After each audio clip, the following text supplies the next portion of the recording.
What's going on, y'all? Welcome back to the Golden Octagon MMA podcast. I'm Matt Anderson.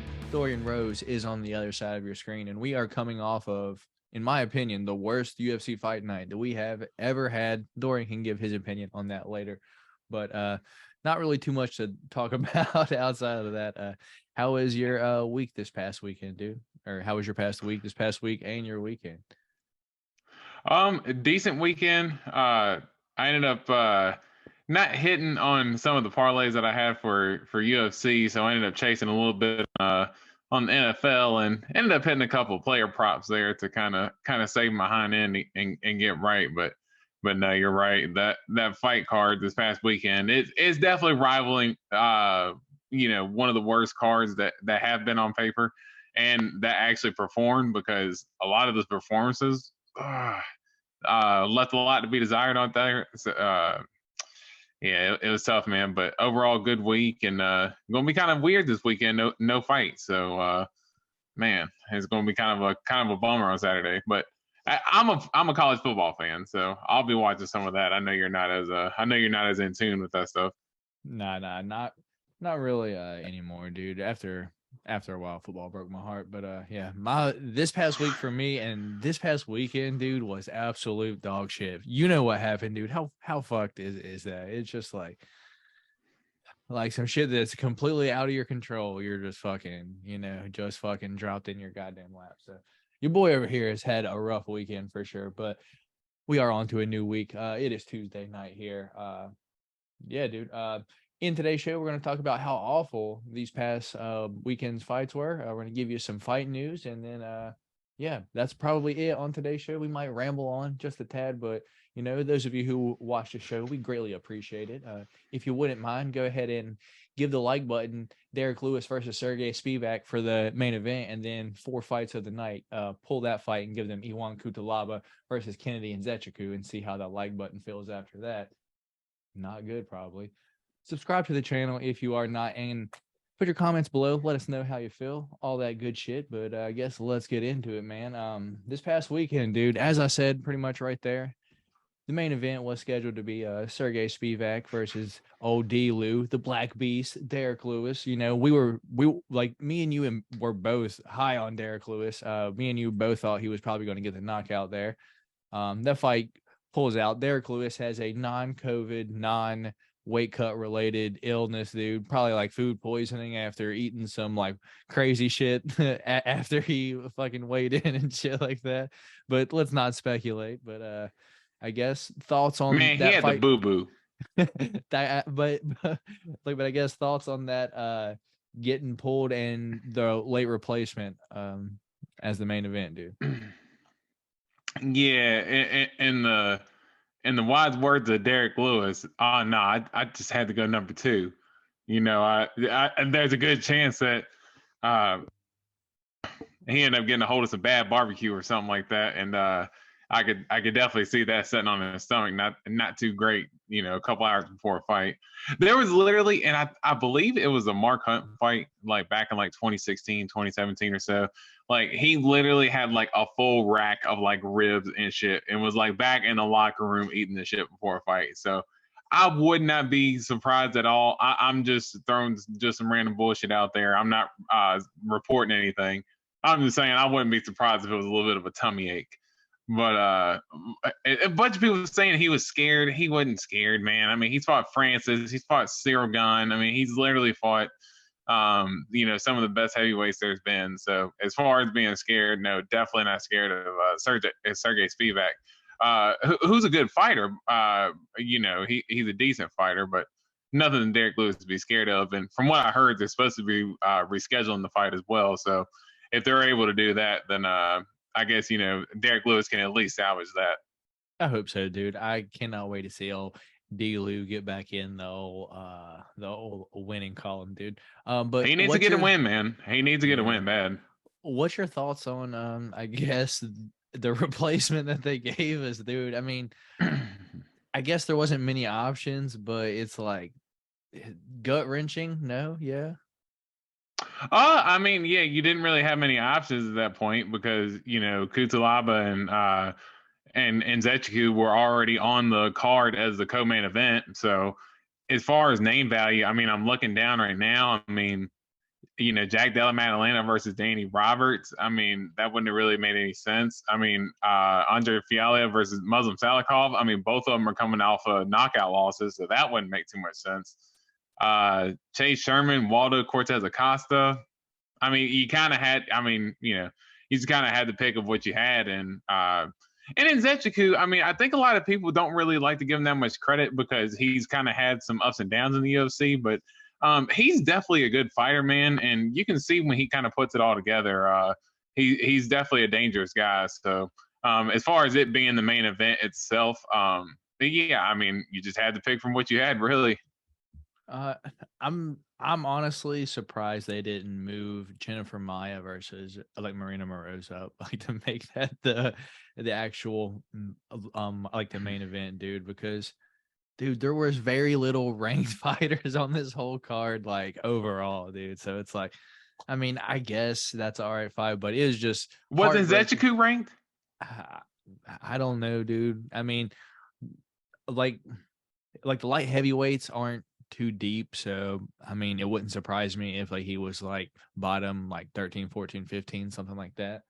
But yeah, dude, the fight went into round 2 as I suspected. I told you, dude, round 1 Iwan, is pretty much round 1 Spanish, as you like to say, Ryan's fan.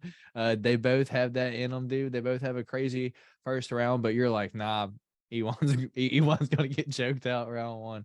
Anyway, goes into round 2. Iwan wrestles the fuck out of Kennedy early. I think personally, Iwan won round 1 clearly. Kennedy came out and knocked out Iwan round 2 with a few flying knees, dude. He was ready for the takedowns fucking round 2, shot into a knee, and then got hit with at least 1 or 2 more, and then got finished off from there. Thoughts on the fight overall, though? Yeah, I just think that, Zechiku, sort of leading to what I was saying earlier, that he's definitely capable of putting some good performances together. And as you've seen, as you said, fought a little bit of adversity, getting taken down and getting, pretty much controlled for a good portion of the first round. And for him to have the response and his coach Saif Saeed kind of getting on his butt in the corner and trying to, light a fire under his butt to not get taken down. And you could hear even Dana approach Kennedy and Zechiku after the fight and said, man, you took all the information from your coach and you went out there and you did exactly what he was telling you to do. And, you could hear, or I think Dana said you could hear Say Saeed in the corner, yelling at him, throw the knees, and he was timing them perfectly when he was throwing them and absolutely crushed him with them. And Zechiku on his best night, he's definitely a handful for a lot of guys because he's a big dude, he's fast, strong, and he's got good power too. And he's got like an awkward athleticism to him too. I've just seen when Daeun Jung like knocked him out with like he was blocking elbows like this and somehow got knocked out. So it's like, well, what did you get knocked out? Like, what'd you get knocked out by? It's like, so it's like I've kind of seen him get knocked out by. I don't want to say it was like nothing, but I've kind of seen him get knocked out by nothing before too. So just kind of odd. If he gets past round 1, dude, I'm full confident Kennedy is going to win that fight. It's just kind of a slow starter, dude, and it kind of showed again here, dude. That's going to be his Achilles heel in my opinion. Anything else on this fight, dude, or you want to move on down to Chase Sherman versus Waldo Acosta Cortez? I'm just curious as to what's going to happen to Kutalaba now because I think that's about 3 losses in a row for him now. Hey, I think he's Dom Reyes versus Iwan Kutalaba. Book it. Book it. Pretty decent fight. Yeah, I can't be mad at that. The Paul Craig one from last week. Iwan Kutalaba versus Dom Reyes. Let's book it. Loser leaves town. Winner can also probably fight Paul Craig and leave town after losing to Paul Craig. Yeah, no, I did not think about that. That's actually a decent fight to make. I like it. All right, dude. Yeah. Anything else on that fight, dude? Or yeah. No. Just excited to see what Kennedy can do. See where he goes from here. Oh yeah. All right. So up next, Waldo Cortez Acosta and Chase Sherman, dude. I was incorrect last week when I said I'm not sure this fight is going to take place. The fight that was popping into my brain that as I was doing my fight research for the week was Rodolfo Vieira versus was it Cody Brundage? I think that was the fight. Yeah. Yeah, that fight had fell off, but by the time we filmed the podcast, it was already off the whole card as a whole. I just had like remembered it from my earlier fight study from the week. But yeah, this fight, I didn't really look into it too much as Dorian's ESPN is going off over there. Hell yeah. Chase Sherman pretty much got beat up for fucking 3 rounds, dude. I'm surprised he didn't get finished. I think maybe late round 2, like early round 3, dude. Waldo's hands, dude, for being a heavyweight are so goddamn fast. And he was like throwing like these hammer slaps. I don't know what the fuck he was doing. He was just kind of like as like heavyweights, just seeing that, dude. It's just odd. Super raw, dude. How many fights he got? 9-0 now, dude. Super interesting. Probably going to get beat sometime rather soon, dude. Because he looked like when he was on the ground, he didn't know what the fuck to do. So once you see a heavyweight that can take him down, we're gonna see him get exposed, in my opinion. But for now, dude, it's a big ass sloppy heavyweight that likes to throw, does not check leg kicks at all, just fucking eats them, moves forward. I guess kind of a good boxer, but I don't know, dude. Interested to see where this goes and thoughts on this fight. Yeah, this Cortez Acosta, like you said, my main takeaways is that this is really raw, but you can see the talent there, man. He does have good hand speed, and also a dude that's tough. Got not a lot of good technique, but explosive. He's got a lot of good speed for his size, and as you said, those little slap. I think they were kind of like hammer fists. I remember Dustin but he was Poirier like open though too. He's like half of them were open. It's like well, dude, and I'm probably just as much as he was like punching Chase Sherman, and Chase Sherman wasn't going away, dude. His hands were probably like, fuck, these things are toast, dude. Like, how many times have I punched him and he's not going away? Because I told you during the fight as well. I said, man, Chase Sherman is a notorious punching bag. Like, if you have any type of like head movement at all, or you have any type of athleticism at all, and good speed, that's always been Chase Sherman's weakness, dude. He just ends up getting. He doesn't have really good defense. Just walks forward, just eats shots. He's always looking to take one and give one, and I think a lot of guys are just caught on to him at this point. And he manages to always put on a fun fight. Chase Sherman does, win, lose, or draw. But here lately, it's been a little bit more of the losing for him, and it just seems like almost all these fights are going to turn out the same. He's just a big dude plotting forward and just eating shots, dude. But Cortez Acosta. Don't want to see him against a wrestler just yet. I'd like to see him try to maybe match him up a little bit easier coming up, maybe against another couple of strikers to kind of get his groove in MMA. But you can definitely see a lot of the raw talent and why they brought him on so quickly coming from the Contender Series.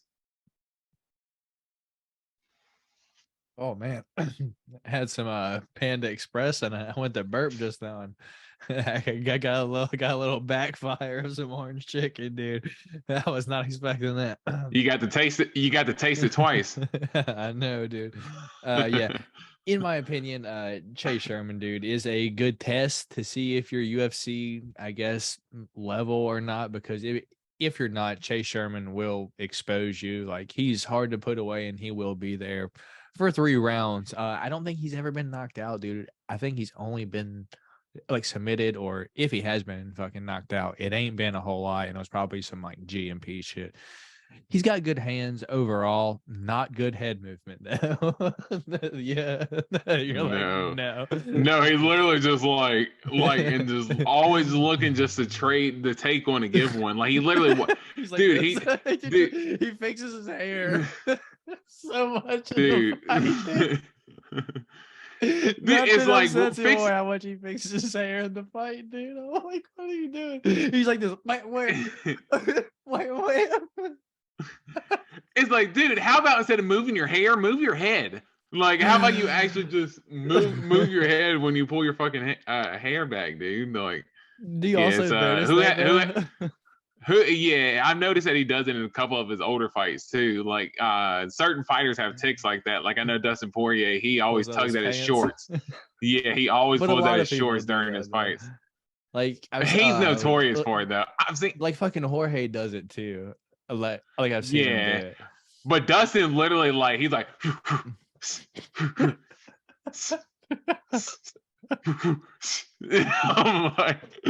like, what are you doing, dude? But I mean, it gets those guys going. And Chase Sherman, you know, he's trying to make sure he got the salon quality hair going, man. Making sure he's looking like a vanilla gorilla out there. Yeah. Yeah, he's definitely, you know, having his face look like fucking ground beef. Yeah, he's definitely looking like a gorilla out there. His face turning all purple and red and shit. Anything else on this fight, dude? Nah, All no, right. we're good. This fight, if you took our advice, you know, if you agreed with all the ones that we agreed on last week and you put them all in a parlay, and that was a, what was it? What was it like? Have been like an 11 leg, some shit like that. If you put all those picks in one parlay and put like $1 on it, it was like $1 to win like over, like, I think it was like $700, some shit like that. So this is our 1-800 gambler parlay buster of the week, dude. Andre Fiallo versus Muslim Salikov, dude. What happened to Andre Fiallo? It's like he was good his like first few fights like in the UFC, and then like after getting knocked out by fucking Jake Matthews, it's like he just looked like he just wanted to get hit out there. He just was just walking forward and getting hit, not really throwing a whole lot. I guess trying to counter, but it almost looked like he was like a step behind. He's been off for like 6 months, and this is his 5th fight this year, but he fought like 4 times in like the first 5 months of the year, and then he's been off ever since like June or July, some shit like that, and then just now fighting again. So he's had some time like to recover. It just surprised me about it. Looked like he was kind of like shell shock out there, but still wanted to move forward.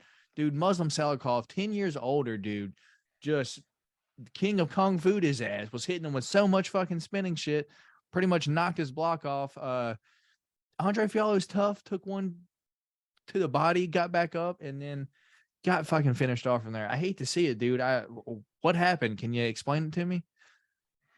Yeah, man, it's been kind of, you know, I told you I was a big Fialho fan coming in, and you know, the guy who actually kind of made me a fan of him was James Krause, and we could talk about him here in a little bit, but he was one of the guys that you know, when Fialho came into the UFC, he was like, man, if you look at some of Fialho's highlights, you know, he's a real deal, and you know, I kind of you know, just as far as watching Fialho's older fights, and man, for some reason you're right, man. You know, just as far as him just walking forward and just taking shots, it's almost like you know, it's sort of the same criticism I had for Chase Sherman. You know, same with Fialho there, man. It just seemed like he just couldn't kind of get going. And I think too many times here recently he's been looking for the counter, but again, he doesn't really have the greatest head movement either. So when he's sitting there, you know, he's taking shots big time.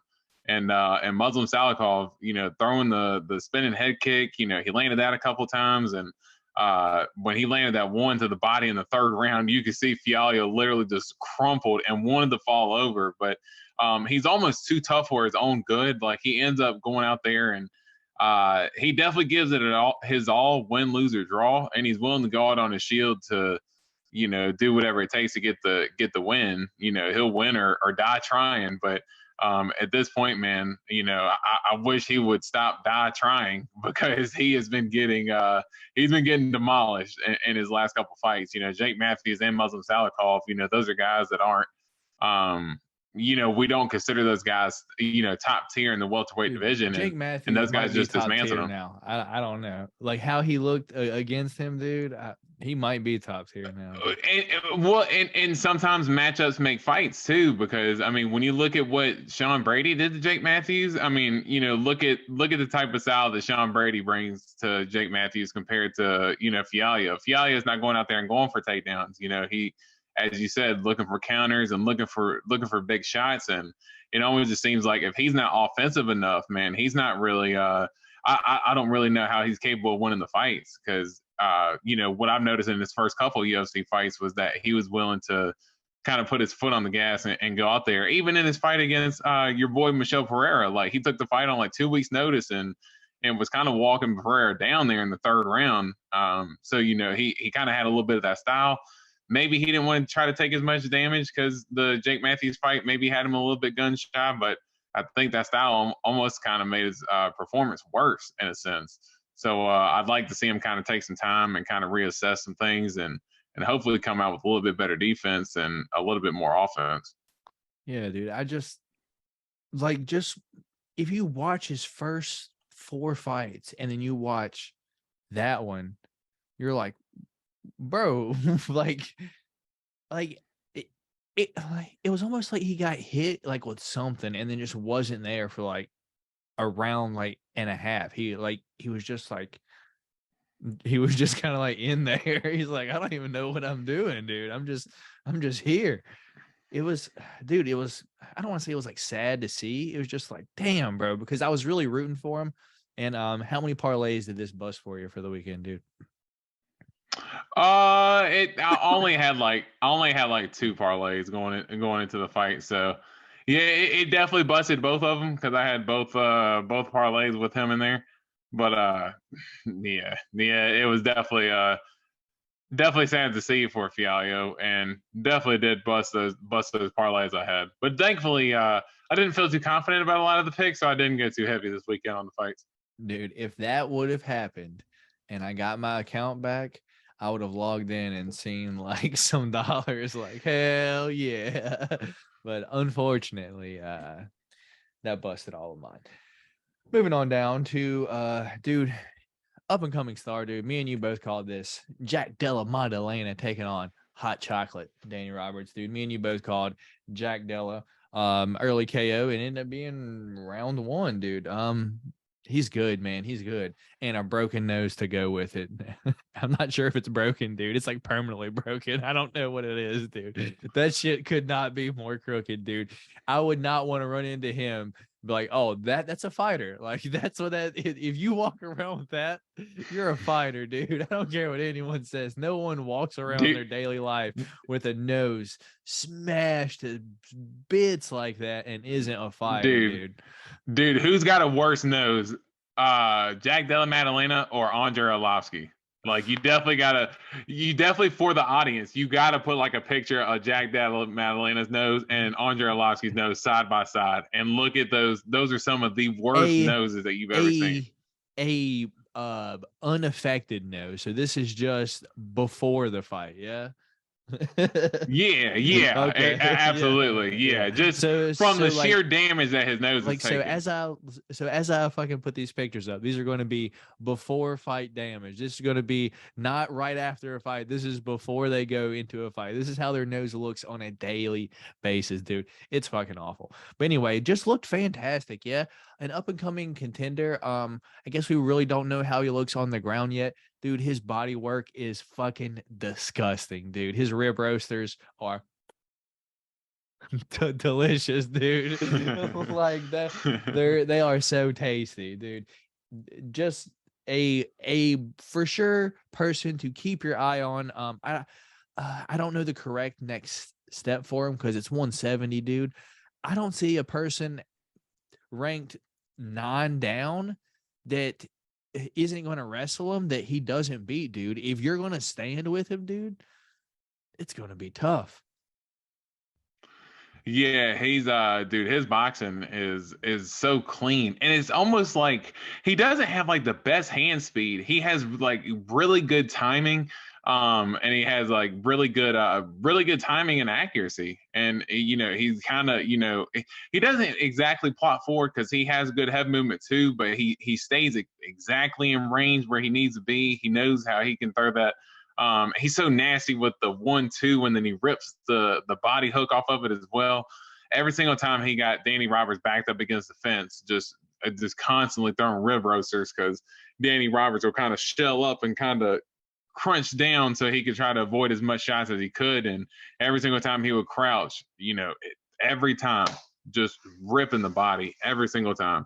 And as you said, that body work was just absolutely beautiful there on the fence. And a couple of different times he ended up having Danny Roberts hurt. When he survived the first time, I was like, oh man, Danny Roberts might actually get out. It was like within like the first minute or so he ended up hurting him. And I was like, oh man, yeah, Danny Roberts might end up getting out the round. But he ended up hitting him with I think it was a big left as well. But in the way he could switch stances too, he's definitely going to be a problem for 170. I'm definitely excited to see, kind of where they move him. I am with you as well. It is going to be curious to see how they kind of move him. A fight I potentially wouldn't mind. He's actually coming up is maybe like a Ponzinibbio fight or something like that. Maybe Ponzinibbio or maybe like a Brian Barberena, somebody like that. So I could potentially see a fight. I could potentially see a fight like that just to give him someone. I think so too. But I think just as far as maybe giving him a name, but maybe not so much top tier to kind of give him that name to be more familiar with the big UFC mass. Yeah, I think maybe like the winner of I think it's either Robbie Lawler versus Ponzinibbio or Barberena versus Lawler, one of the two. I don't. Wait, no, that just happened. Yeah. That just happened. Barberena's fighting RDA. I think he's actually fighting him on that Orlando card. Yeah, he's fighting him on the Orlando card. So I wouldn't mind seeing maybe like the winner of either of those fights, or maybe even the loser of either of those fights. Who knows? But maybe I'd say maybe give him a name like that to try to boost some of that value that he's kind of bringing up. Jack Della going to be a problem for the division, without a doubt, though. So moving on, Charles Johnson versus Zhalgas Zhumagulov, dude. This is the way I kind of saw this fight going. It was kind of close, though. This could have gone either way, depending on what you prefer, because I guess Charles Johnson was kind of like, I don't know. It was a back and forth fight. I could see this going either way. I'm glad Charles Johnson got the decision though in the end though, because that's who I was going for. I believe Dorian was as well. Did you watch this fight? And if you did, thoughts on the fight? I didn't get to see much of the fight.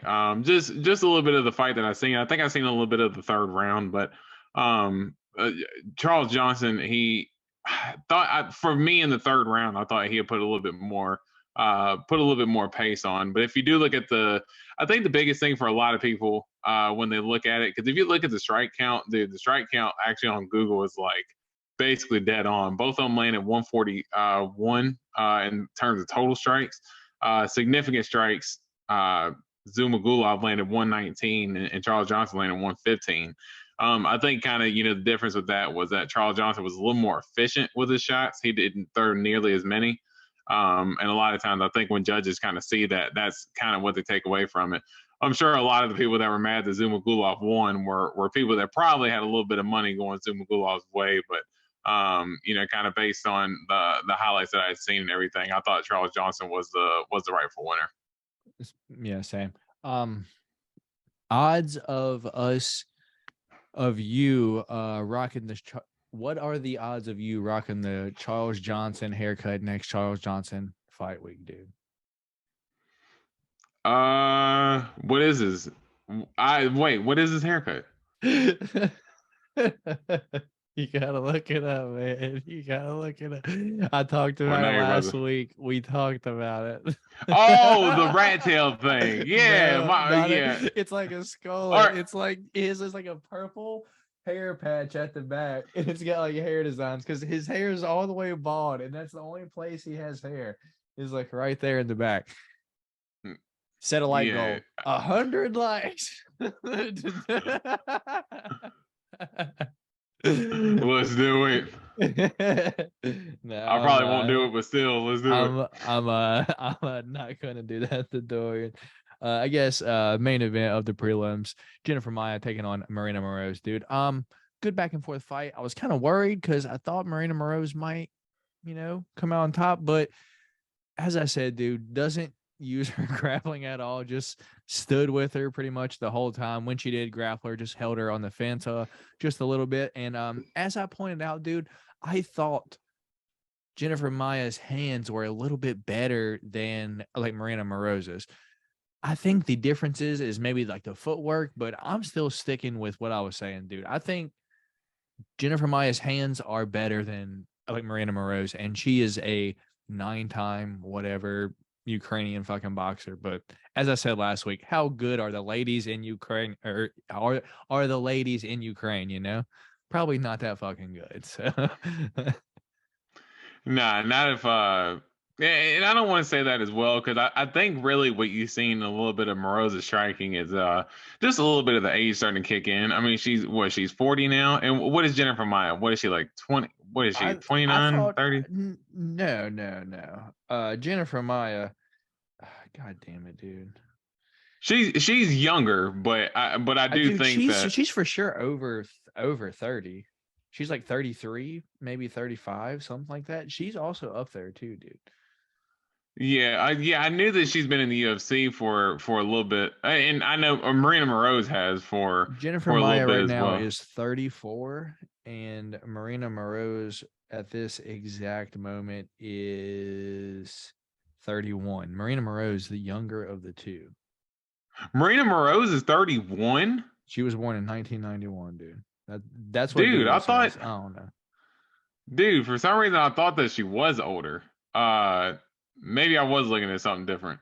Because, yeah, I thought she was the older fighter.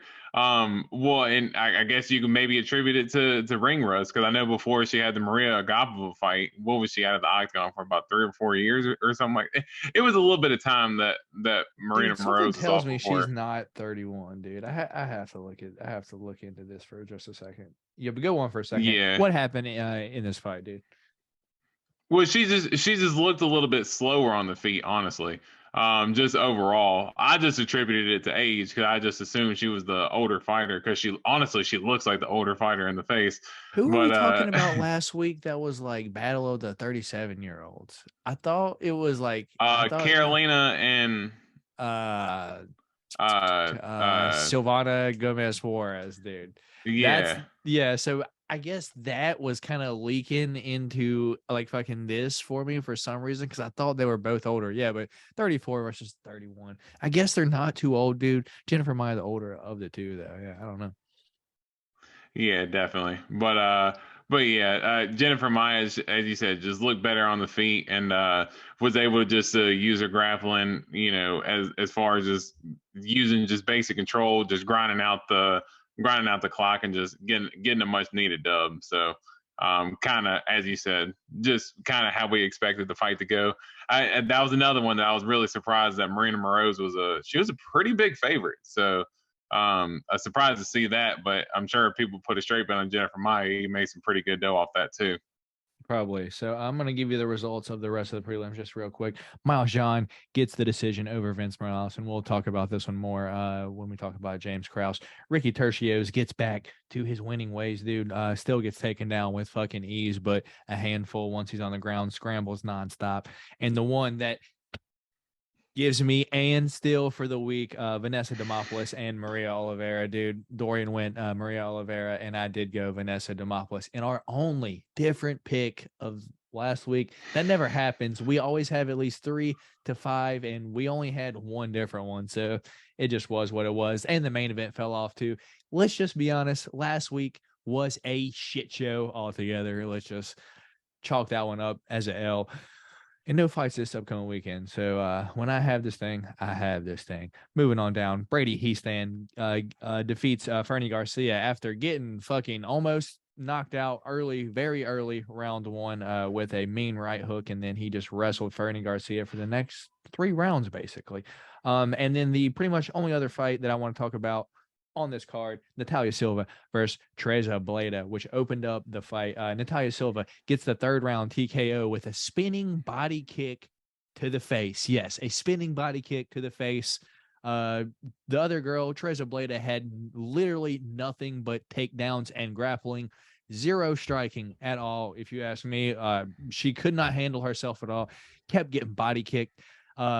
Natalia Silva at one point went for like a spinning body kick, and Teresa Bleda went for a takedown at the same time, and it kicked her right in her face, knocked her pretty much out cold. Thoughts on this fight, dude? And I know you've seen the highlight.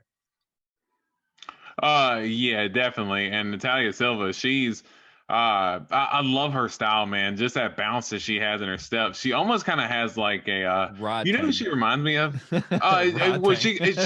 she honestly, dude, she reminds me of Wonder Boy. Like her kind of like karate type style, a lot of the not as far as the spin and stuff, because as far Stephen Thompson doesn't throw a lot of spin and stuff to the body, but as far as spin and stuff to the head, he does. And just I think the karate stance and both the way they kind of bounce within their stance. That's who Natalia Silva kind of reminds me of. But her kicks are just absolutely just devastating. She's got real crisp striking, and for her to time that body kick to the face. Of course, she didn't. I don't think she intended to throw it to the face, but the way she framed off, I think even if that shot had landed to the body, there's a good chance that she's going to finish that fight, because that kick had every bit of bad intention on it. Dude, she was done in round 2. I'm surprised she even came out for round 3. She was exhausted in round 2. Yeah, going for all the wrestling exchanges and then just constantly just getting kicked in the body. That just ends up taking a toll on you after a while.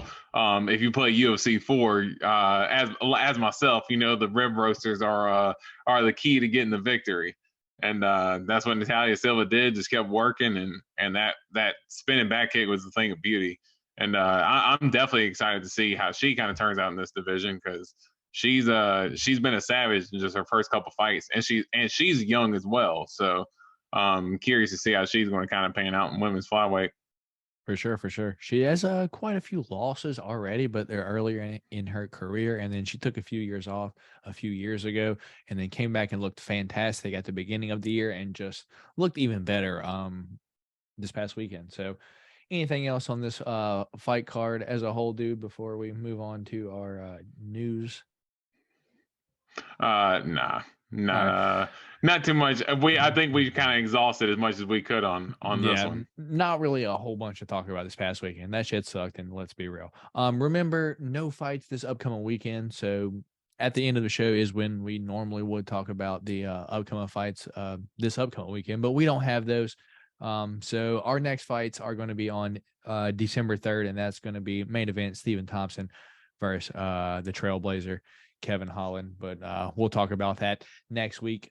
So let's jump into our news, dude. You want to jump into I guess the main thing that you've been chomping at the bit to talk about for a while, or Coach Krause situation, man? Let me have it. Yeah, well, really just more curious as to man, it has been such an interesting situation with James Krause, because when we had even mentioned on the pod, it might have been our preview show for UFC 280. I believe that might have been when it was, when the rule initially broke that fighters weren't allowed to gamble anymore. One of the things you had kind of kept asking was, man, I wonder if the coaches are considered that. Now, I know as far as what James Krause is accused of doing, is definitely a little bit more heinous than just as far as just placing a bet. They're talking about potential insider trading and things like that, giving away information about one of his fighters that's injured to bettors to try to give them a betting advantage and things like that.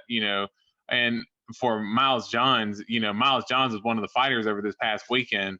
He had James Krause in his corner, and they ended up pulling James Krause before the fights even started, while James Krause is basically still in the building. And they end up pulling him because he's under investigation right now with that betting scandal. So yeah, I just think this whole situation is crazy. I'm curious to see kind of what pans out from it.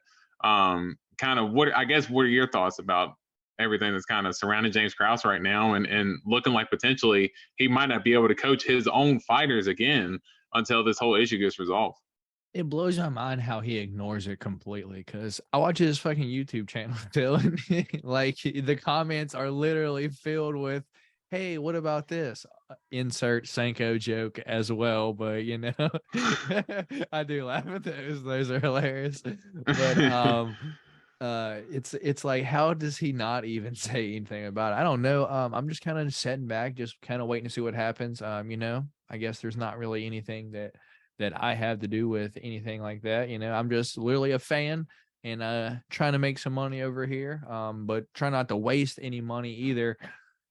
So I guess it's kind of shitty when you know that other people know some shit that you don't know. It's like, fuck, man. Like, I wish I would have knew that his fighter was injured, because I would have put a shit ton of money. Like, I see why people do it, but it's kind of fucked. Dude, I don't know. But it's odd, because who's to say that he's betting? I guess he's just saying information out, like, you know. So it's not like, what if he's not betting? I'm sure other people could be betting for him, but it's like when it comes like into that, it's like, well, like fucking, then when does it come down to, well, are you betting, or is a person betting for you, or are they just betting because of information that you gave them? So it's a really fucking gray area when it comes to that, because you could probably just deny if you have a person betting for you anyway, dude. So I don't know, dude.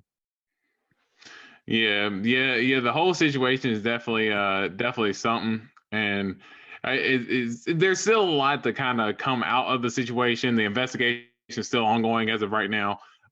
But James Krause is one of the coaches that I do like to watch him get animated in the corner. So seeing him not being able to, I guess, kind of be able to coach alongside his fighters until this whole issue gets resolved, kind of cruddy. But him not answering anything on the YouTube page right now, probably because everything's under investigation. No need to incriminate himself if he doesn't have to. So let's let this legal process play out here real quick before we kind of approach anything. But I guess my question is, when the statement originally fucking came out, like, hey, like the UFC fighters, like, and everything, you know, can't bet anymore. It's like, at that point he should say, hey guys, I'm not betting. This is just my advice. But he never said, he never acknowledged that at all, like 0%. So like a disclaimer. Yeah. Almost. Like he didn't ever say anything about, you know, like the thing, you know, like, hey, like, I'm not like allowed to bet or anything like anymore. He just didn't acknowledge it, or at least not to my knowledge. I didn't see it on there. But yeah, kind of an odd situation. But anything else on that, dude? No, I think we're good on that. Like I said, there's going to be more details to come, so I'm definitely keeping my eye on it to kind of see how everything unravels. All right. I know this isn't right in front of me right now, but right before the podcast, I saw Brett Okamoto announced that Umar Nurmagomedov was going to be taking on Hani Barcelos at 135, dude. So interesting fight. How do you feel about that one? I don't have a date, but I saw that it was announced. That's what they were trying to do, or official. I don't know. I wanted to. Yeah, I think you're probably more excited for this matchup because I think you're just excited to see Hani Barcelos get crushed. You know me well, dude. You know me well. Yeah, because for some reason you were like, dude, everyone was so hype on him, and then I've never seen why everyone was so hype on him. I'm like, the dude's already pretty old, and he isn't that good, dude. I've seen him get finished. He's had some decent highlights in the UFC, like with some of his boxing and stuff, because he's got some good boxing and he's got some good leg kicks. He doesn't really use his submission too much, but I know that he's a black belt himself. Maybe I get him confused with this other guy, dude. Who's the guy that got like kneed in the ribs when the guy was on his back and he was like, I'm done. Carlos Diego Ferreira. That's who you're thinking about. I think I get them confused so often, dude. Because that's what I was like. I don't know because Hani Barcelos, he's never really been. Now Carlos Ferreira, or I know they call him Carlos Diego Ferreira, so that's why I just say the whole name. But I know that people have hyped him up before. But Honey Barcelos, he only fights about like twice a I year. think He doesn't that's who I really. get him confused by, but I think like the Victor Henry winning me some cheddar on him made me not think so high of him when like fucking Victor Henry looked like kind of not good in his last fight against Rafael Sunsao. So it's like, you know, MMA math doesn't work, and that shows it right there. Yeah, and it's one of those things that styles make fights too. So, but I think for for Umar, just a good matchup and a good test for him coming up in the bantamweight division. So that should be a pretty good fight. Honey Barcelos is pretty tough to take down, so I'm curious to see that Dagestani wrestling, how that's gonna play out in there, and if Barcelos is able to use his takedown defense and his jiu-jitsu to kind of maybe put Umar in some trouble. So that is a pretty good matchup. And I'd be curious to see that fight play out. And before I jump on in to the rest of these, you said that Derek Brunson was out versus Jack Hermanson, and now Roman Dolidze was going to fight Jack Hermanson. Yeah. So reported by reported by ESPN that Roman Dolidze is going to step up and take on Jack Hermanson. Actually, going to be on the card not this weekend, but next weekend. He's going to for the Jack, or I'm sorry, Kevin Holland and Stephen Thompson card. If that's the day, so that's the card that they're going to fight on. So Roman Dolidze taking the fight on short notice. Jack Hermanson, man, that's another dude that like he's one of those. It doesn't matter. He doesn't get enough respect for. Well, that, and it's like, how many times has he been slated to fight somebody, and then someone takes a fight, if someone falls out, and they take the fight against him on short notice, and he still takes the fight anyway. Like, that's one thing that Jack Hermanson has never been given enough credit for, is being one of those guys who's willing to take on all comers. Like, he's one of those guys that he's not a loud talker or anything, but he really is about anyone, anytime, anywhere. And anytime someone gets, slated to fight him, because I know Chris Curtis fought him last time, but wasn't he supposed to fight somebody else before? Darren Till. And then, he took the fight against Chris Curtis, and then he was supposed to fight Darren Till once before, and then he took the fight against Marvin Vettori. And it's like he's always taking somebody's short notice fight. But he doesn't care. But Roman Dolidze, that dude, he's proven to be a true killer right now, finishing Phil Halls and finishing Kyle Dawkins the way that he did. Look, I mean, but the way that he did it against Phil Halls, I'm not a crazy Phil Halls fan, but just as destructive as Roman Dolidze was with finishing them, I am curious to see how he's able to kind of carry that style into a Jack Hermanson fight, when Jack's, as we've seen in his last fight against Chris Curtis, super savvy vet, was able to kind of put the veteran work on him, just really outpaced Chris Curtis in his last fight. So he looked really good in the stand-up, and I'm curious to see how this fight plays out. Yeah. If you want to see like fucking Roman Dolidze's pristine best performance ever, go watch him versus Staropoli, dude. This is the best fight ever. Roman Dolidze versus, I think it's like Leonardo Staropoli, something Staropoli. Go watch that. It is 3 rounds of absolute chaos. You will not be disappointed at all. It's a fantastic fight. It's just great fight overall. Go check that one out. Dolidze versus Staropoli. It'll make you a Roman Dolidze fan to no end, dude. That's why I'm a Roman Dolidze fan. I will forever remember Roman Dolidze because of that fight. Do you remember that fight, dude? Not off the top of my head, no. That's why I kind of recalled his last 2 performances, but yeah, I couldn't really recall the Staropoli fight. I know he fought at 205 too. He literally like held his waist on his back on the fence for literally 15 minutes. It was like laughing at him because he couldn't get out. He was just holding him there, dude. I was like, I cannot believe this is a UFC fight. I haven't laughed at a fight more than that fight ever, dude. It's like, Imagine trying to show someone how exciting UFC is and then seeing that, dude. I would be like that's like one of like the memes that you see, dude. But the whole fight was a fucking meme. So if you didn't get the joke, I'm sorry. It was a joke in case you didn't know. That fight was fucking terribly awful, but I was laughing at it the entire time because I had Roman Dolidze winning that because, dude, for some reason he's the underdog a whole lot, and I don't see why. I'm sure he'll be the underdog in the Jack Hermanson fight, but he kind of should be there. I kind of see that one. How about you? Yeah, I think early on, especially taking the fight on short notice and then seeing Jack Hermanson come off the performance against Chris Curtis like he did, I think a lot of people are going to be in favor of Jack Hermanson, especially on the bettors line. I could definitely see him being, maybe in that kind of like minus 170, 180 range, about the favorite, Jack Hermanson. Yeah, probably. So let's move into the ones that I have in front of me before we ramble on too much. I don't know if I announced this one this week or last week or not, but Kai Kara France taking on Alex Perez on February 11th, 284 UFC. I believe that's the one in Australia. Yeah.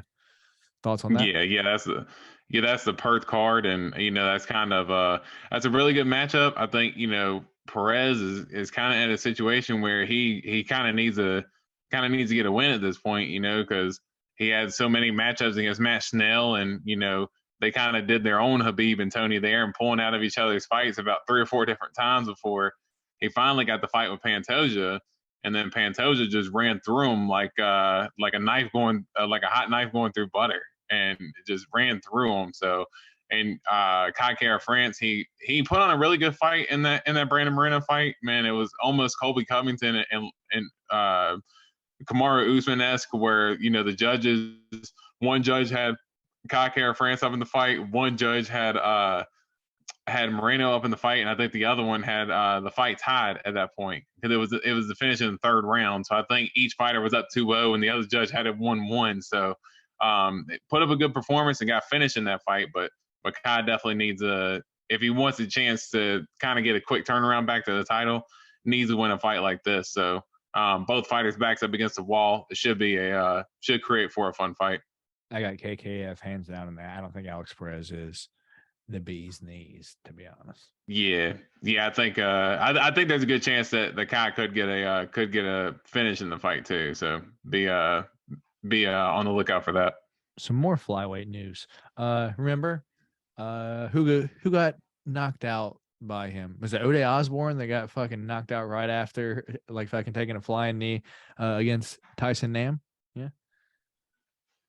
No, he took the flying knee against if you hadn't a freaking asked, I would have. I swore it was Ode Osborne versus Tyson Nam, and like fucking Ode Osborne kept going for the flying knee, and he was no, like, Ode right, Osborne. Oh yeah. No, that one was okay. I mixed it up with. Oh, I thought you were saying that Ode Osborne ate.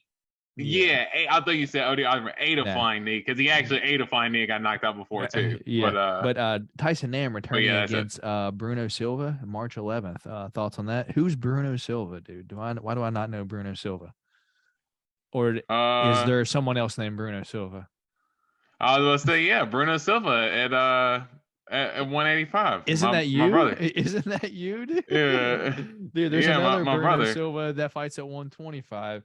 And see if I can. I'll put a picture of him up on the screen, but it's Bruno. Wait, and then it's Bruno Silva and who again? Tyson Nam. Okay, yeah. So I'm not super familiar with Bruno Silva. Yeah, I see him there. Yeah, I'm not super familiar with him, but I am familiar with Tyson Nam. He's got a couple of big knockouts like that in the UFC. So he's definitely for him to be at 125, he's probably the biggest power puncher at 125, just in terms of just pure punching power. He's had a couple of big knockouts like that. So he always brings a fun fight. So I'll be curious to see how that kind of pans out. One of my favorite fighters, dude, and I love to say his name, the Iron Turtle. Jung Young Park taking on Dennis Talulin in UFC Seoul. So they're going to Korea February 4th, dude. Thoughts on that fight? February 4th? Yeah. In Seoul, Korea. I thought you said the The Perth card is February 4th. Is that Um, right? Or the Perth card is February 11th. February 11th. Okay, I thought you said the 4th. That's my bad. But yeah, the Iron Turtle. He's making a pretty quick turnaround, but he's been able to put some good wins together here too. So not really familiar with his opponent, but getting the quick turnaround and but fighting on home soil too. So Oh man, sorry if I'm acting like I'm having a heart attack right here. I just know probably saw, um, dude. This, if you're a fight fan, this is. I'm announcing this right now as fight of the fucking night right now, and we just talked about him not too long ago in the Andre Fiallo fight. Jake Matthews returning, dude. Do you know who it's against? no, I do not. Semi the Jedi, Matthew Simmelsberger, dude. So Matthew Simmelsberger versus Jake Matthews, dude. Is that not going to be a fucking banger? Yeah, if both guys kind of show up on their A game, That's December Simmelsberger. 17th, by the way. Yeah, Simmelsberger in his fight against Alex Morono. Alex Morono kind of just used Let's forget that one, just okay? veteran footwork. Let's forget that one. Well, honestly, it just kind of showed a lot of holes in Simmelsberger's game. So, for me at least, because it's clear that Simmelsberger was a better athlete. He's quicker, but it's still a little raw. He was chasing Alex Morono a lot in that fight, and Alex Morono just kept using footwork, kept kind of circling around him. So, Jake Matthews is a guy who's kind of been there and done that before. So. It could potentially be a fight of the night, or I could see one way traffic going Jake Matthews' way if Matthew Simmelsberger ain't careful, man, and ain't If kind he of looks picked like up on his he game. looked against Andre Fiallo, he might dust up Yeah, Simmelsberger, dude. yeah, Fucking Simmelsberger's got yeah. a chin, dude. He went 3 rounds Yeah, with fucking chaos. yeah, and he ate some shots in that fight too. So he's definitely tough as an old leather boot, as I like to say. But yeah, he can definitely take a shot. But man, Jake Matthews got a lot of experience under his belt. Even though he is young, he's got a lot of UFC experience under his belt, man. So that's a big fight for Matthew Simmelsberger to be taking this early in his career. I'm excited for that one already, dude. I'm all like, oh, I'm excited for that one. That one is going to be, I think, December 17th, dude. So we don't even gotta wait that long. Just about a month or so. Only a few more fight cards until then, dude. Punahele Soriano gets no easy fights, dude, ever. Yeah.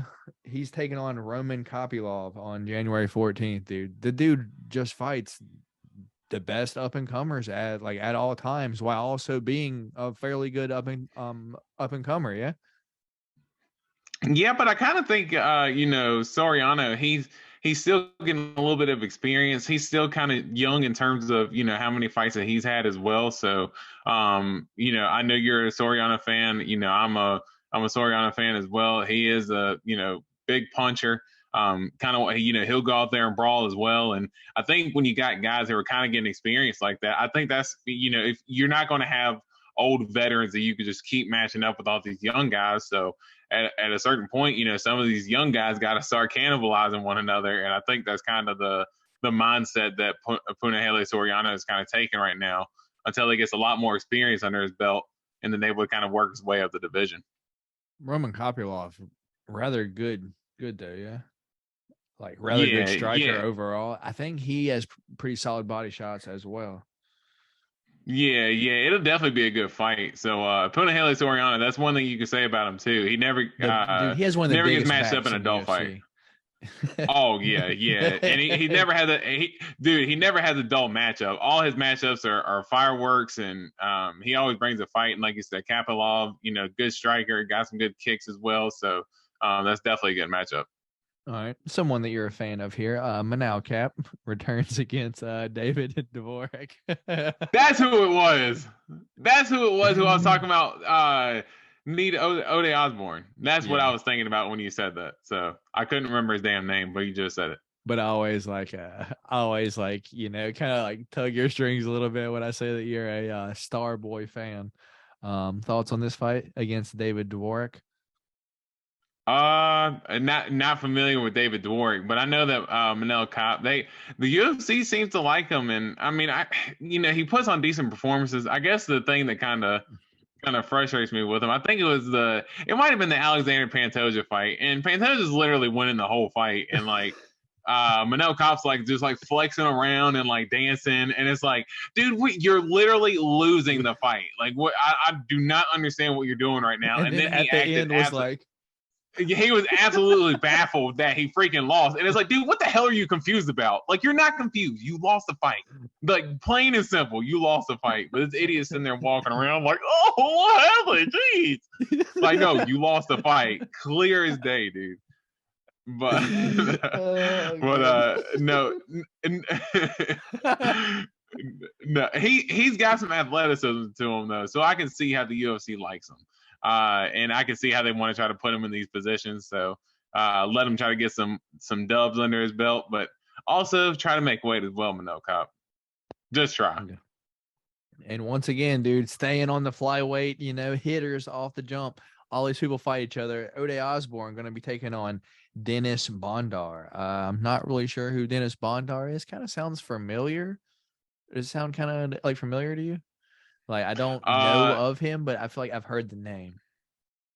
Not at all for me. All right. Returning Ode Osborne, though, February 25th.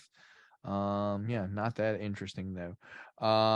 Moving on down, Aileen Perez is returning against Haley Cowan, February 25th. Don't know Haley Cowan, but Aileen Perez, that's the chick that was like fucking, wasn't she like, I'm gonna come in here and beat like Amanda Nunes and then just like loses first round?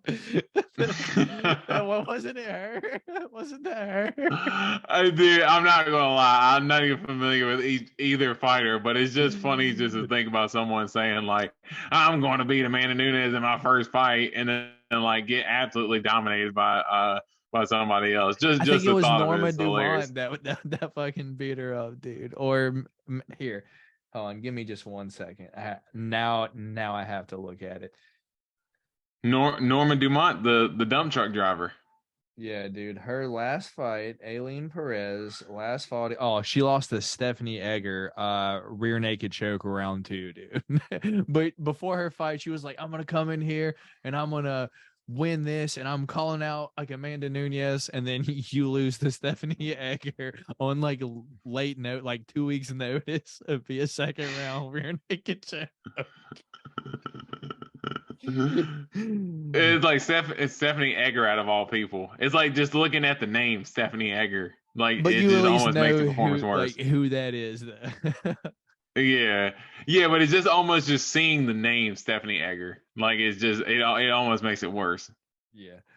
So moving on up, next fight we have announced, 50K Dan Ige returning against the Leech, or is it going to be action? I think he said he was going to return to the Leech, Damon Jackson. Yeah, I like action, man, but I think that was just a nod to his late brother. His late brother. Yeah, it was to his late brother, and I guess that was a name that he had kind of toted for him, early on, so he wanted to use it for his last fight. But again, kind of mentioned the same thing for Jack Hermanson.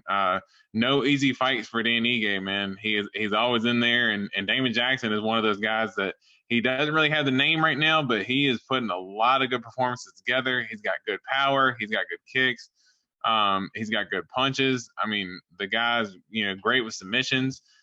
He's a super dangerous fighter, man. And Dan Ige, I don't want to, he's a fun fighter to watch, but man, there's a good chance he could potentially get finished in this fight. Dude, I feel like he's really small for 145. I get him and Rob Font confused so much that it's like which they kind of almost not exactly fight the same, because obviously Rob Font's a much like cleaner boxer, but kind of similar as far as they both plot forward a little bit and kind of do that Mike Tyson peekaboo thing, and both throw big shots at the same time, and they both as well kind of do the hair thing too. So at least I've noticed Rob Font do it. Yeah. Coming down to our last 3 here, dude. We got you actually sent me this one earlier, but Drew Dober taking on Bobby King Green. Good fight, yeah. Yeah, I think that's a super fun fight, and I think that's the fight that Drew Dober called for in his last fight. he had called for Bobby Green because he said he just wanted to kind of get in there. And at this point, I think he just kind of wants to get in fun fights. He's willing to take one and give one. And Drew Dober, that's one thing you can always say about his fights. He's always going to be in a barn burner, win, lose, or draw. And I think you can say the same thing about Bobby Green as well. So, Bobby Green, I still always, as you say, I think you kind of get frustrated with me a little bit when I recall back to that Fiziev fight, but that's 5 rounds, man. Bobby Green's winning that fight. But I think that I'll stand on it. The pace that Fiziev fought at, I think he thought he probably was going to finish Bobby Green, and then like into round 2, he's like, "Oh fuck, this guy's not going away." So I think he emptied the tank. It was a little bit, maybe he expected Bobby Green to go out of there, and he didn't go. So then he was like, "Oh shit!" But I think if he planned for 5 rounds, he could probably go 5 rounds. So one thing that that's a really good fight though. One thing I want to point out in that fight is Drew Dober's head size. That's probably going to play a difference. And I'm going to get your opinion real quick. What do you think odds are probably going to be for that fight? Who do you think is going to be the favorite? Because truly a close fight, and I don't know which way to go. I'm probably going to take the dog whichever way it is, to be honest. Honestly, if I had to guess, I would say that Drew Dober's kind of been more on a roll here as of late. Bobby Green, he's put on good fights, but he hasn't had he had the Nasrat Haqparast fight, and a lot of people I think gave him credit for coming in on short notice and really putting on a clinic in that fight. And then a lot of people gave him the rub for taking the short notice fight against Islam. A lot of people gave him respect for that, but I do think the cleaner fighter at this point probably is Drew Dober. Now Bobby Green, underrated defense, but he does sometimes take a second to kind of get going in a fight. He's a little bit of a slow starter, kind of makes his reads and kind of attacks from the second round on. So kind of known for giving away the first round as well. So I think that's something that can kind of lead for Drew Dober. If I had to guess as far as the line, honestly, I think Drew Dober might be close to like a 2-1 favorite. If you're asking me, I think he can be anywhere between, maybe close a fight, maybe minus 200 in that 210 range. Maybe I'm just too much of a Bobby King Green fan. Like, I would personally think this one would be almost even, dude. Like, just because it's like, I'm a fan of both fighters. I don't know, dude. Yeah, no, I'm definitely a fan of both fighters. And I mean, man, you know me. I'm definitely a Bobby King Green fan. I've been rocking with him for a while. I think it was back on like Bully Beatdown, dude. And when it said fighting style was like hood fighting or like hood wrestling, I'll see if I can find a screenshot of it. I know I have it somewhere, dude. It was like hood wrestling or like hood fighting was his fight style. Dude, I mean, he's the realest. He's one of the realest. And another dude who's been in the UFC for a long ass time. So yeah, he did come from that dude, hood fighting style. Just so y'all don't, just if y'all if you can like remember Bully Beatdown way back in the early the 2000s, dude. Believe it or not, I actually have this figure right here. That is a Jason Mayhem Miller action figure right there. this one right here. Mayhem Miller back in the day was one of my favorite fighters, strictly because of Bully Beatdown, man. Like, that show and Brock Lesnar got me into MMA, dude. I don't know like what it was, just a fun show. But Bobby King Green was on Bully Beatdown back in like it had to have been like 2009 or some shit like that. 2009, 2010, so some random shit like that. And he is still fighting in the UFC today. And he was, I think, in Strike Force at that time, dude. But I heard a story that the producer wanted fighters on the show that people thought would go on to be champions in the future to beat up these random ass fucking people. And Bobby King Green, like Andre Arlovsky, Tyron Woodley, like all these people were the people that they chose. I think Eddie Alvarez is on one. Yeah, Eddie Alvarez were chose to beat up these random people, dude. It's like, oh no. Looking back on it, you're like, oh, I see why that show isn't around today. Who would agree to that shit? Hey, as long as the people are getting paid for it, I'm sure they would still sign up for it. But yeah, probably and it's not like the fighters, they would go like 70%. They wouldn't really go as hard as they could, or They were they'd probably rolling, be yeah. having some real, they'd have some real casualties out there if they went hard. So It was like a fucking sparring match for the most part.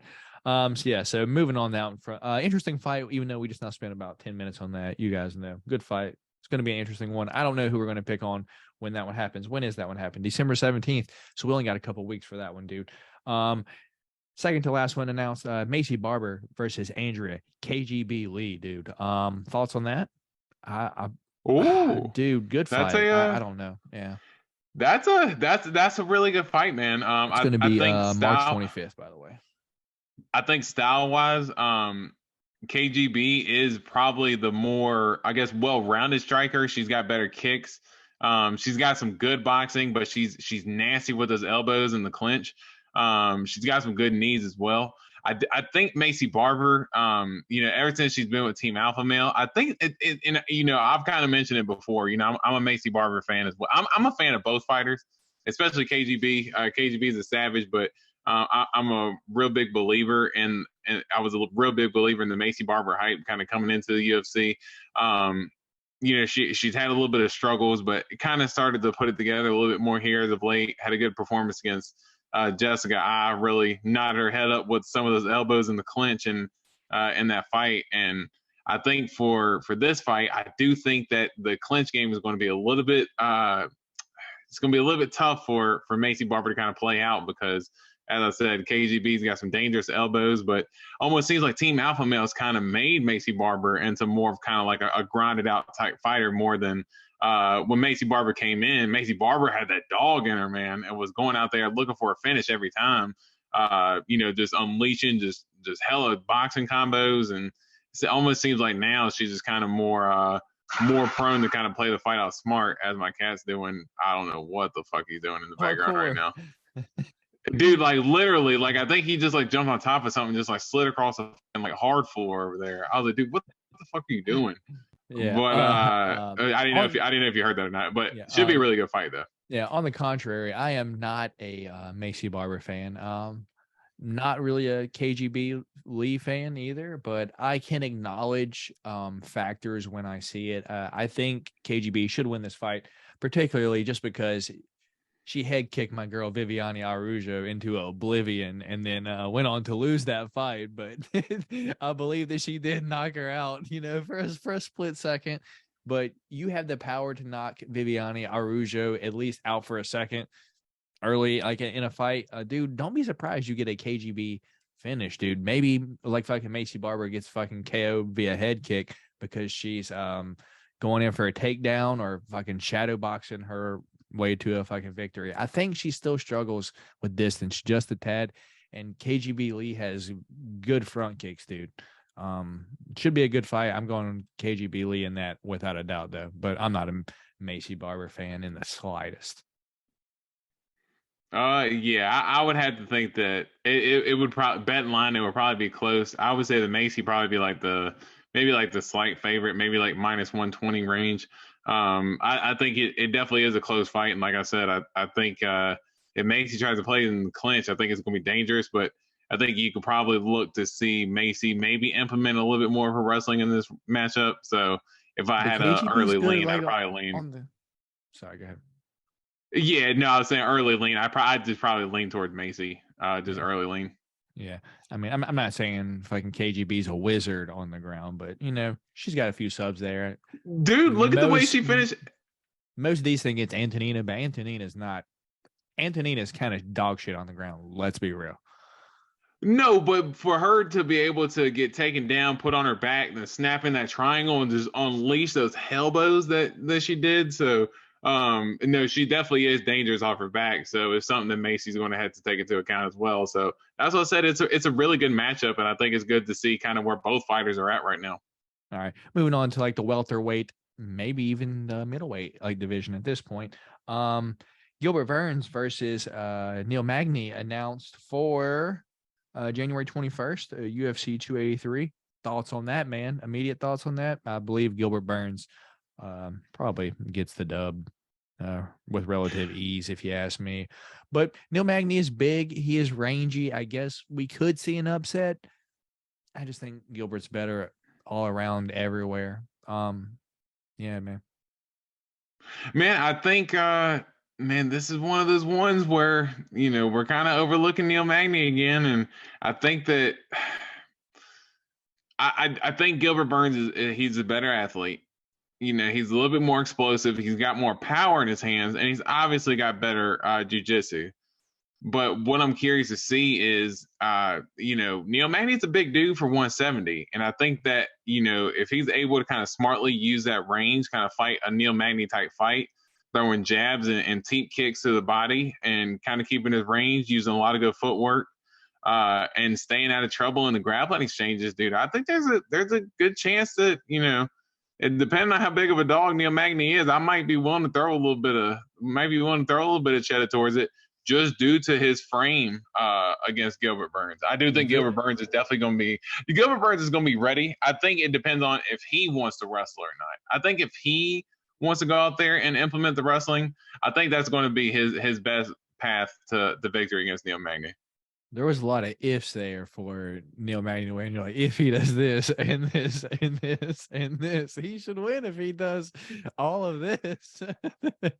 Well, more of just, hey, if he uses his footwork, use the jab, use the body kick. Hey, man, I mean, Neil Magny, we thought that, D-Rod was going to be able to handle him. The guys who Neil Magny has like notoriously struggled with are guys who were like good grapplers. So like when he ended up getting caught up in the exchange with RDA, RDA leg kicked him, knocked him down, and immediately took his neck. Shavkat, another one of those big guys who can kind of implement his wrestling on him. Michael Chiesa, those types of guys. Gilbert Burns took down Stephen Thompson in their fight, but as far as like big time wrestler, I don't really see Gilbert Burns as that guy. So I do think as far as a striking advantage, early lean, I would probably say that Neil Magny has the better footwork, so he can avoid the big shots. Gilbert Burns is definitely going to have the power advantage though. So it's a better matchup than what I think a lot of people on the outside are thinking. Maybe even more than what I'm thinking, dude, because just thinking back to Gilbert Burns' last fight against Hamza, which we're going to talk about right now, dude, it surprised me. And what Hamza said after the fight, it was like, oh, okay, like he's not like fucking Gilbert's a literal threat on the ground. If like fucking Hamza that ragdolls everyone, black belts or not, said it was like, I don't like that shit. Like I know he's good enough on the ground where Hamza wanted no parts of being on the ground with him, dude. And we'll move on to Hamza, dude. So what do you think's happening, dude? He's calling out people 185, 170, fucking 205. He'd probably fight heavyweight, or at least he would say that he would fight heavyweight, dude. I'm a Hamza fan. You can't shake me from that. All of this talk outside of the octagon, it for me is just to keep attention on him. So I guess he thinks people might forget about him since he's not like in the media. So that's why, in my opinion, like every fight week, he causes this scene because he wants to be the star of the show at all points. I truly believe he's a showman and he's just there. Smash people, take money, brother. That's what he's doing. So he just wants to get the most eyes so he can get the most money. You can't shake me from being a Hamzat fan, but what do you think's happening, dude? Where do you think he fights next? Man, I think because he's been calling for Alex Pereira now, and it's like, dude, you wouldn't really in like 2 weeks too. Like let's be real. Yeah, like trying to tell Alex Pereira, hey, I've accepted the fight. Now you accept the fight. A fight wasn't offered to you, Kamzat.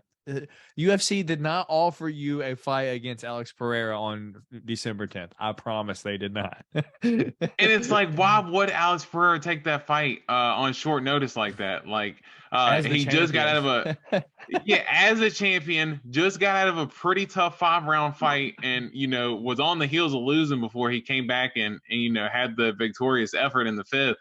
But man, his face didn't show damage, but he took a little bit of damage in that fight, man. So I doubt that, and he's completely swollen up at this point.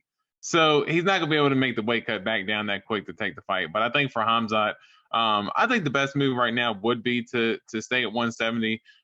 There's a lot of things to shake out right now as far as Kamaru Usman and Leon Edwards. I think there's a potential that if Hamzat doesn't end up getting Colby Covington, I think Colby avoids that fight as much as he can. Because I just don't see I just don't see Colby taking the fight. There's nobody in the UFC top 15 right now that Colby Covington has actually faced. So I think he's going to kind of keep that. I think besides Jorge Masvidal, Tyron Woodley, Robbie Lawler, Damian Maia. I mean, you're talking about guys who aren't even RDA. You're talking about guys who aren't even ranked anymore. He did fight Usman twice, and then Jorge. So. Yeah, but you also fought Jorge coming off of 2 losses in a row to Usman. So you caught him at his most vulnerable moment. And knowing that he was going to have the wrestling advantage against him, and Jorge took the fight to his credit. He knew what he was going to be in for and still got dominated in the wrestling department. But yeah, I don't think Colby wants any smoke with Hamzat right now. So I think there's a potential that he can maybe wait out to see what happens with the title shot. Maybe even potentially try to get matched up with the loser. Depending on kind of how the fight goes and everything. But I think the best move right now, as far as style for him, he's kind of built himself up to 170 at this point. I think if he goes to 185, he might not have to build himself up as quickly, but you're definitely going to have to kind of get in line behind Robert Whittaker and Izzy right now for, potential next title challengers. And I think you'd have to get through guys like Paulo Costa who aren't going to be easy matchups for him by any means. So yeah, I think the best path for Hamzat right now, maybe stay at 170. You can maybe try to see if you can get the loser of the title fight. Or maybe the UFC can finally convince Colby to take it. Don't really think he's going to, but I think that's best for Hamzat right now. I guess my question is can he actually make 170 anymore, dude? Because he's a pretty fucking big guy, dude. Kevin Holland's like a fucking big guy, and dude, he was bigger than Kevin Holland without a doubt. Like just overall more fucking muscular. So can he make like fucking 170? That's one question I have. And if he was to jump right up to a fucking 185. There are 2 people that I would immediately need to see him fight before I was, I guess, sold on him being champion at 185. Either Paulo Costa or Marvin Vettori. I would need to see him beat one of those 2 people before I would want to see him fight for a championship, just because they're both big enough guys with good enough wrestling that it's like if you run through those guys, you're probably going to be the champion. Okay, cool. Yeah.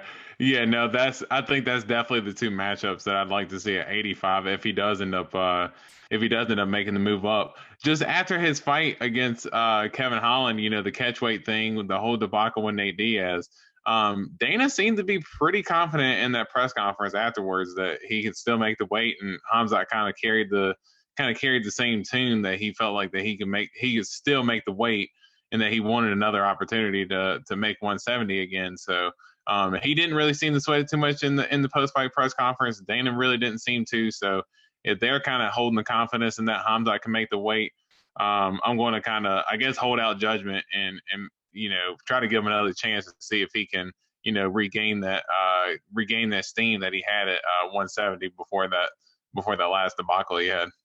All right. Well, I guess we'll see. That's all up in the air. Anything else you want to talk about on today's show, man? Or are you ready to get out of here? Nah, man. I think we got to a lot of good topics on the headlines and everything as well. So yeah, man. I think we kind of wore everything out. But good pod though. Good pod. Yeah. I think we actually went a little bit further than we thought we would.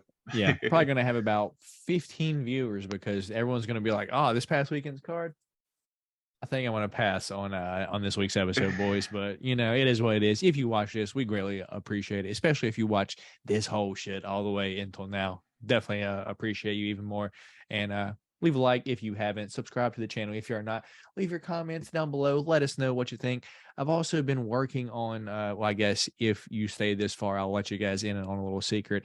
As you guys know, I don't have a job right now. So about the past week or so, I've been working on a Michael Chandler documentary. I asked OD last week what was the fandom area of like fucking Michael Chandler. Do people like him or not? So I've done deep dive, dude. I watched every fucking Michael Chandler fight.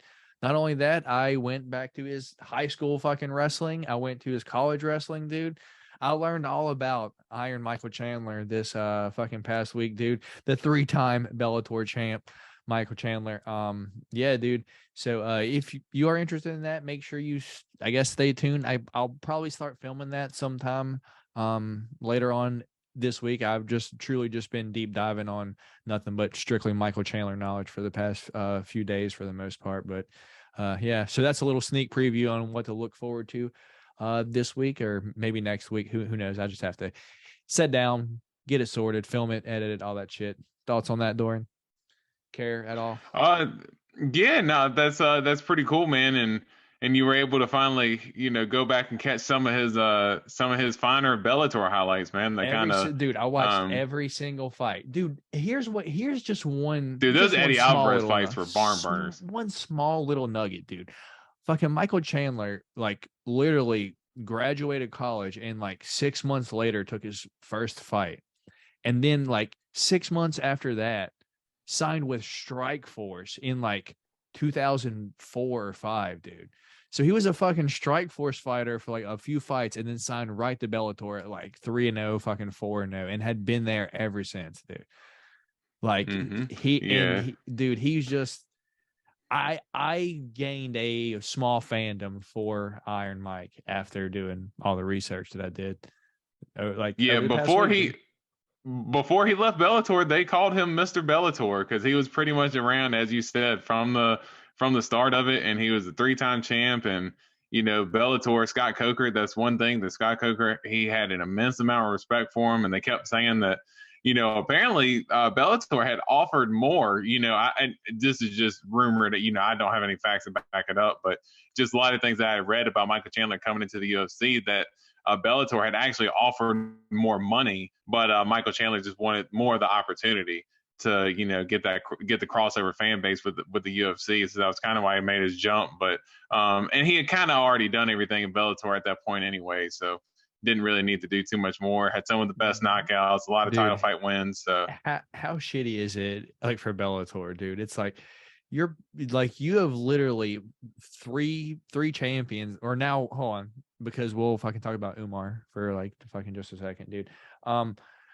Like fucking Eddie Alvarez fucking left to go to the UFC. Will Brooks like fucking left to go to the Ultimate Fighter, dude, after beating Michael Chandler. And then fucking Michael Chandler leaves, like fucking Pitbull like fucking regains, vacates, and then his brother takes it, and then Umar, or is it Usman? Usman just now beat was it Patricky or Patricio, one of the two, for the Bellator 155 title, dude. So Coach Khabib got 2 155 champions right now at 2 of the major organizations. Interesting. So kind of rambling on at this point, but that's going to be all from us here this time. Stay tuned for that.